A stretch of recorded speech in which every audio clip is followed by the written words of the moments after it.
Hello बच्चों, good morning. इस video में हम देखने वाले हैं बेटा फिबोनाची सीरीज को कैसे प्रिंट करना है। तो फर्स्ट हम ये जान लेते हैं कि फिबोनाची सीरीज़ होता क्या है। तो फिबोनाची सीरीज़ जो होता है वो 0 और 1 से स्टार्ट होता है। जो फिबोनाची सीरीज़ होता है वो 0 और 1 से स्टार्ट होता है और जो रिज़ल्ट होता है वो अपने प्रीवियस नंबर के साथ ऐड होता है। अब हमने यहाँ देखिए एक एग्ज़ाम्पल फिबोनाची सीरीज़ का राइट किया है। तो हमने ये बताया है कि जो इसका रिज़ल्ट होता है वो अपने एक प्रीवियस नंबर के साथ ऐड होता है। तो यहाँ देखिए 0 और 1 तो क्या है, इसके फिबोनाची सीरीज़ 0 और 1 से स्टार्ट होता है। तो 0 और 1 को जब हम ऐड करते हैं तो क्या आंसर आएगा 1। जब 1 1 को ऐड करेंगे तो क्या आंसर आएगा 2। 2 1 को ऐड करेंगे तो 3 3 और 2 को ऐड करेंगे तो 5 5 और 3 को ऐड करेंगे तो 8 8 और 5 को ऐड करेंगे तो 13। इसी तरह से फिबोनाची सीरीज का जितना भी पद मतलब प्रिंट करना होगा उतना लूप में हम उसी के अकॉर्डिंग बेटा वैल्यू देंगे। तो ये क्या करेगा, अपने एक पिछले मतलब प्रीवियस नंबर जो होगा उसी को क्या करता है, ऐड करता है। यही आपका फिबोनाची सीरीज होता है। तो प्रोग्राम में कैसे इसके लिए लॉजिक यूज करेंगे सबसे पहले वो समझते हैं। तो हम इसके लिए क्या करेंगे बेटा, 3 वेरिएबल लेंगे। फर्स्ट हमने लिया है ए, सेकंड लिया है बी और थर्ड लिया है सी। फर्स्ट हमने लिया है, फर्स्ट में रखेंगे वैल्यू 0 और सेकंड में यानी बी में वैल्यू रखेंगे 1 और सी हमने इसलिए लिया है बेटा कि दोनों को ऐड करना है ना, एक वैल्यू उसके प्रीवियस वैल्यू को ऐड करना रहेगा तब लास्ट वाला मिलेगा नंबर, दोनों को ऐड करने का। इसलिए इसके लिए हमने सी वेरिएबल का यूज़ किया है।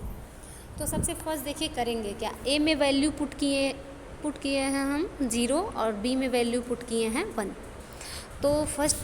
तो वैल्यू पुट करने के बाद फर्स्ट हम करेंगे क्या, स्क्रीन पर प्रिंटअप फंक्शन का यूज़ करके 0 और 1 को प्रिंट करा लेंगे।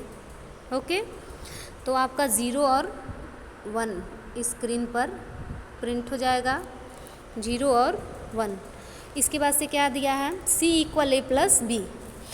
तो C = A + B, A की वैल्यू कितनी है 0, B की वैल्यू कितनी है 1।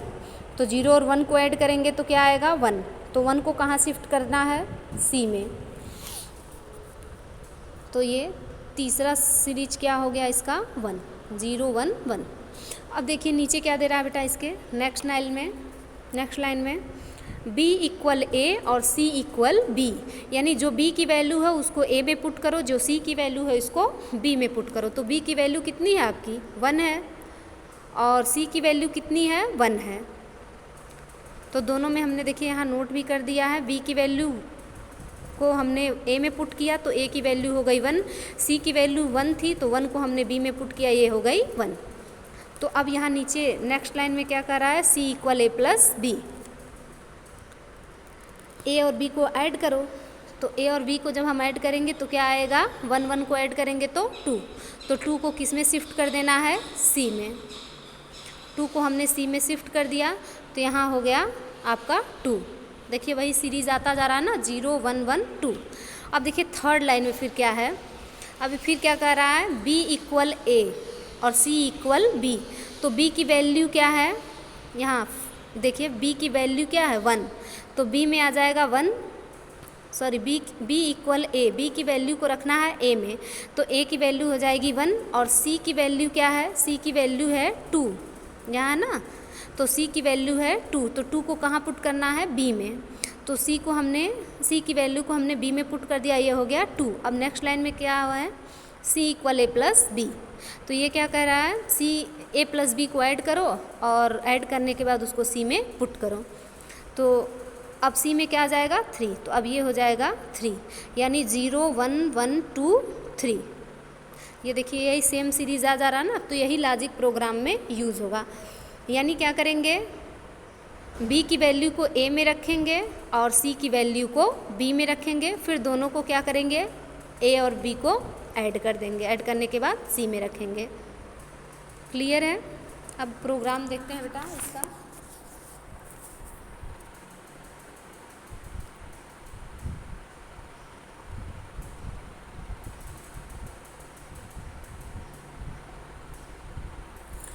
अब देखिए बेटा, इंटीजर में हमने यहाँ डेटा टाइप लिया है इंट में ए, बी और सी, और यहाँ हमने इंटीजर में एक और वेरिएबल का यूज़ किया है आई लिया हमने लूप में यूज़ करने के लिए। तो अब देखिए बेटा, इंटीजर डेटा टाइप हमने लिया है और 3 हमने वेरिएबल, मतलब 3 वेरिएबल हम लिए हैं ए, बी, सी। 2 में वैल्यू रखेंगे स्टार्टिंग में 0 और 1, और सी हमने इसलिए लिया है कि जो ए और बी की वैल्यू होगी उसको दोनों को जब हम ऐड करेंगे तो सी में करेंगे। क्लियर? अब देखिए, यहाँ हमने पहले वैल्यू फिक्स कर दिया है, ए इक्वल 0 पहले ही हमने वैल्यू पुट कर दिया है, और बी इक्वल 1। प्रिंटफ फंक्शन के थ्रू इस ए को प्रिंट करा लेंगे %d के फॉर्मेट में, यानी ये %d के फॉर्मेट में इंटीजर का फॉर्मेट स्पेसिफायर है। ए को प्रिंट करेगा तो ए की वैल्यू 0 को प्रिंट करेगा, और प्रिंटफ फंक्शन का फिर यूज़ करके यहाँ बी को प्रिंट कराया गया है, तो बी की वैल्यू है 1, तो 0 और 1 को प्रिंट करेगा। इसके बाद से नेक्स्ट लाइन में अब देखिए लूप में क्या कंडीशन दिया गया है बेटा, for I equal 1, I less than or equal to 8 और आई प्लस प्लस। तो आई की वैल्यू कितनी है 1, और ये लूप कब तक चलेगा बेटा, जब तक कि ये लूप तब तक चलेगा जब तक कि आई की वैल्यू 8 से छोटी अथवा 8 के बराबर ना हो जाए, और आई प्लस प्लस।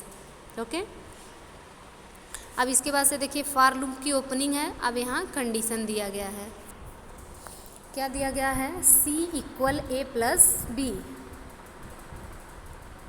तो c इक्वल ए प्लस बी।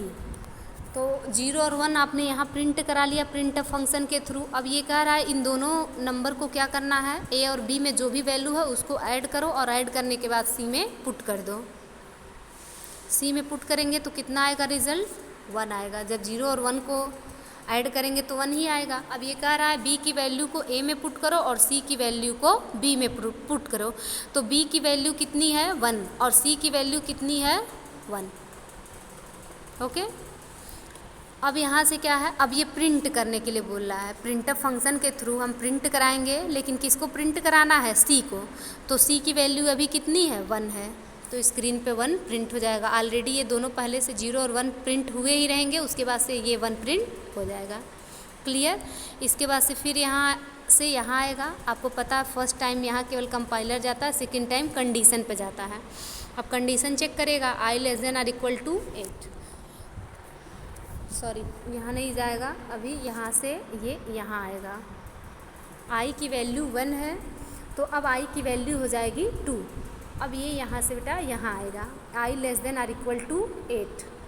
आई की जो वैल्यू है अभी वो 8 से छोटी है ना, लेस है, तो ये कंडीशन सही है। जब कंडीशन सही है तो स्टेटमेंट को फॉलो करेगा। फिर यहाँ से कह रहा है c इक्वल ए प्लस बी, यानी a और b को ऐड करो और c में पुट करो।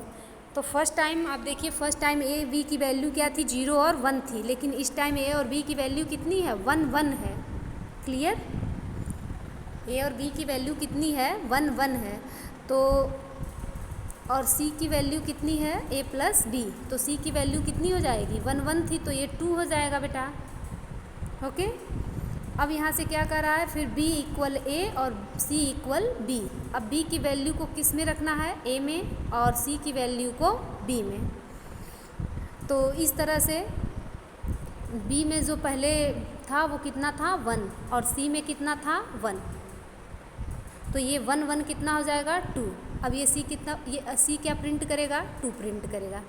अब यहाँ से फिर आएंगे, अब यहाँ से क्या होगा i प्लस प्लस, आई का मान 2 था, अब आई की वैल्यू 2 थी, अब आई की वैल्यू हो जाएगी 3। फिर यहाँ से कंडीशन चेक करेगा, i less than or equal to 8। अभी भी आई की वैल्यू 8 से क्या है, लेस है, छोटी है। तो ये बेटा लूप तब तक चलेगा जब तक कि आई की वैल्यू 8 से छोटी अथवा 8 के बराबर ना हो जाए। जैसे ही आई की वैल्यू 9 होगी तो क्या होगी, 8 के ना तो इक्वल रहेगी ना तो उससे लेस रहेगी। तो इस लूप से हम बाहर आ जाएंगे और फिबोनाची सीरीज़ का 10 सीरीज़ प्रिंट हो जाएगा, क्योंकि हमने 8 यहाँ दिया है और 2 हमने पहले 0 और 1 प्रिंट किया था।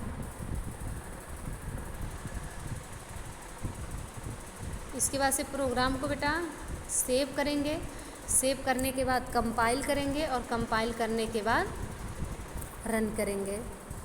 और दूसरी बात यह है कि अगर आपको फिबोनाची सीरीज़ के 15 सीरीज़ प्रिंट करने हैं तो आपको उससे 2 सीरीज़, यहाँ 8 है तो यहाँ 15 की जगह 13 नंबर आपको देना होगा, यानी दो नंबर कम, क्योंकि हम यहाँ 0 और 1 को पहले ही प्रिंट करा ले रहे हैं।